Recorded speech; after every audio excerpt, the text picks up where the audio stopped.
Est-ce que tu aurais une phrase type pour démarrer une conversation avec un potentiel partenaire pour l'alpaguer entre guillemets sur les réseaux? À ce type, je dirais non. Enfin, si, mais j'ai pas forcément envie de les dévoiler. Je pense il faut être malin, en fait. Euh, une chose que je peux mentionner, c'est que n'envoyez pas un pavé à la personne. N'envoyez pas un truc de 45 lignes qui explique toute votre vie et qui refait votre CV de A à Z. C'est pas du tout ce que la personne recherche. Moi, vous m'envoyez ça, je vais même pas prendre le temps de le lire, en fait.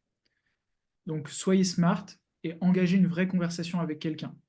Et ça peut être simplement euh, je peux te poser une question? Juste ça, déjà, c'est plus smart que la première version, en fait. Bon, vous m'envoyez ça, je ne répondrai pas non plus.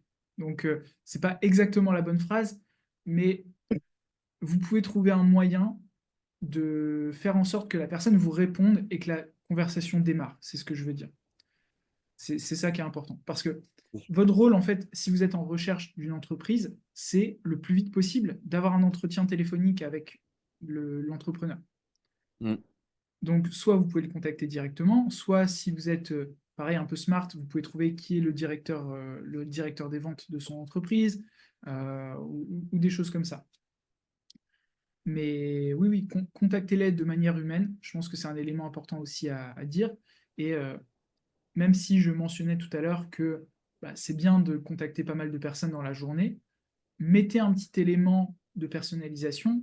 Vous pouvez faire un vocal, vous pouvez vous y prendre différemment, on va dire, pour vous démarquer de ce qu'ils peuvent recevoir au quotidien et qu'ils ne vont pas lire, justement. Mm. Oui, parce que c'est ça en fait, ce qu'il faut dire aux personnes, c'est que ton message se confond dans tous les autres messages qu'ils reçoivent, parce que les entrepreneurs avec qui les personnes, donc les setters, les closers travaillent, c'est des entrepreneurs qui reçoivent comme tu disais, des dizaines et des dizaines, voire des centaines de messages par jour. Il faut trouver le Ils peuvent être truc qui... traités par un setter, d'ailleurs, ça arrive des fois. Ouais.